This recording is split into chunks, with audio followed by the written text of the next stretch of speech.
Oi, galerinha, tudo ok? Meu nome é Luciene, eu sou professora de inglês da Secretaria de Educação do Estado do Rio de Janeiro. Dear student, nesse primeiro momento você verá o que é uma receita culinária, chamada de recipe em inglês. Receita culinária é um tipo de texto instrucional, também chamado de injuntivo, com a finalidade de orientar para uma ação e dar uma ordem para quem está lendo. Ela serve para nos orientar e nos dar ordens no momento de preparar uma receita qualquer. Elas podem ser publicadas e encontradas em jornais, revistas, livros de culinárias. Não posso esquecer o livro da vovó. Embalagens de produtos, propagandas, panfletos e também várias fontes na internet, como sites, por exemplo. Elas retratam a cultura de um povo e apresentam duas partes bem definidas a saber, que todos nós conhecemos: os ingredientes e o modo de fazer. Vejamos um exemplo clássico disso. Quando qualquer pessoa, em qualquer lugar do mundo, olha uma imagem de feijoada, associa esse tipo de prato ao nosso país, ao Brasil. Observem este prato de feijoada e logo abaixo os ingredients, usados nele e o modo de preparo também, as directions. Ingredients: 2 tablespoons olive oil, 2 cups chopped onions, 2 tablespoons chopped garlic, 2 bay leaves, salt. Vejamos agora as directions. In a large heavy bottom saucepan over medium heat, add oil. When the oil is hot, add the onions and garlic. Crush the bay leaves and add to the pan. Season with salt and pepper.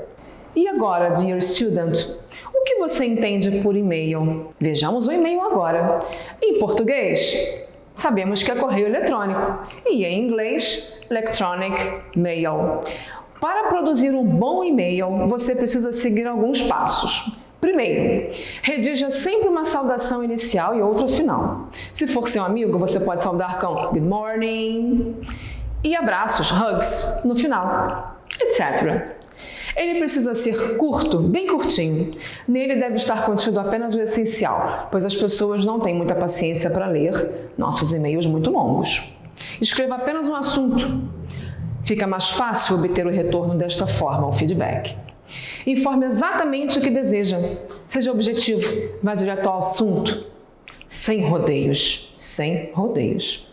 Assine sempre sua mensagem. É muito, muito importante. Mandamos e-mails e recados que chegam instantaneamente. Se a pessoa para a qual enviamos essas mensagens não estiver online, não se preocupe. A mensagem ficará arquivada em sua caixa postal. Podemos observar em vários e-mails saudações, pequenas mensagens e despedidas. Nesse momento, aprenderemos o modo verbal imperativo, nas formas afirmativa e negativa. Para formá-lo, é necessário que se retire a partícula to do infinitivo, que acompanha todos os verbos, ou quase todos. Nas formas negativas, usamos don't ou do not, tanto faz, no matter.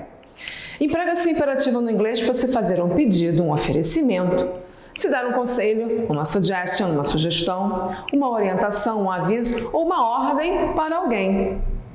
Vejamos agora alguns exemplos de orações no modo imperativo. Forma afirmativa: open the door.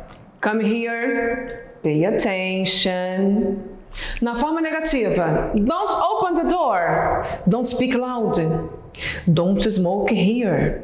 Ainda sobre o imperativo, quando empregamos esse modo imperativo, para fazermos um convite especificamente, usamos a expressão let's, que é a forma abreviada de let mais us, o que significa vamos.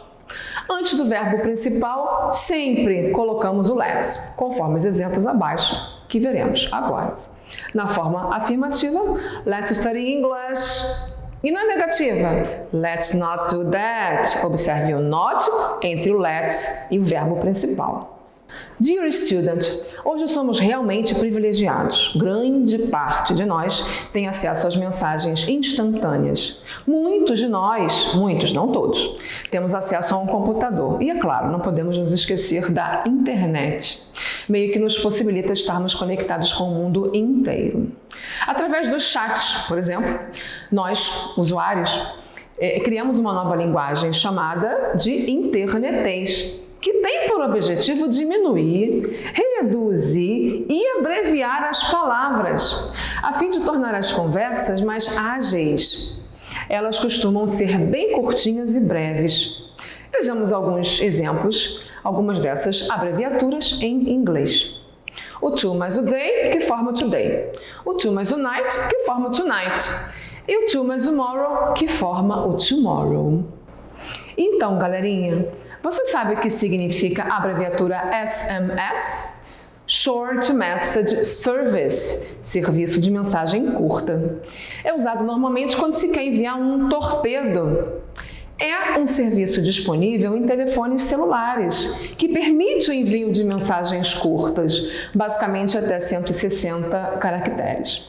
Esse termo torpedo é utilizado no Brasil por conta da velocidade com que entra nos nossos aparelhos celulares. As pessoas costumam, ao enviar seus torpedos, usar as abreviaturas e são compreendidas totalmente e perfeitamente através delas. Vejamos alguns exemplos em português. O VC é o você, o verdade virou VDD e o TBM é o nosso também. Existem ainda muitas outras abreviaturas em inglês, empregadas diariamente, não somente em torpedos ou implicativos de SMS, como o Messenger, por exemplo, mas também em aplicativos muito acessados e usados diariamente, como o WhatsApp. Agora é a vez do WhatsApp.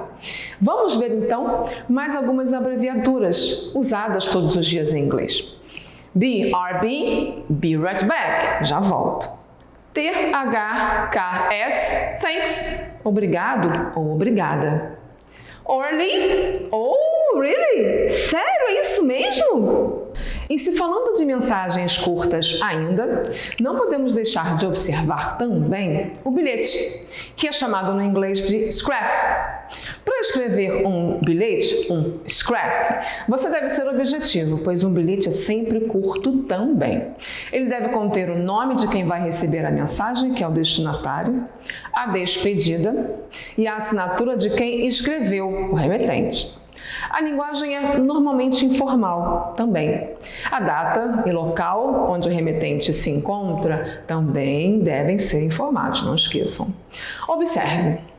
Rio de Janeiro, October 8th, 2013. Mom, I'm very happy because I'm going to the movies with John tonight.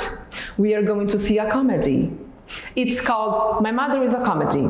People say it's very good. Don't worry about dinner, alright? I'm not going to have dinner at home. John and I are going to eat something at Peter's. Kisses, Rachel. Nas mensagens instantâneas, torpedos, bilhetes e recados em caixa postal, entre outras, encontramos as marcas do registro coloquial, ou seja, nesses gêneros é permitida sim a informalidade, que é a linguagem que nós usamos entre os familiares, entre nossos amigos. Outra característica desses gêneros é que a linguagem pode tanto ser verbal como não verbal. Vejamos um exemplo dessa última linguagem, através da presença dos emoticons, também chamados de emojis. A palavra emoticons em inglês, é a junção de emotion mais icons. E tem como tradução ícones de emoção. São as carinhas com diferentes expressões e significados variados. São usados nos e-mails e bate-papos virtuais para expressar as emoções e os sentimentos de todas as pessoas que estão escrevendo.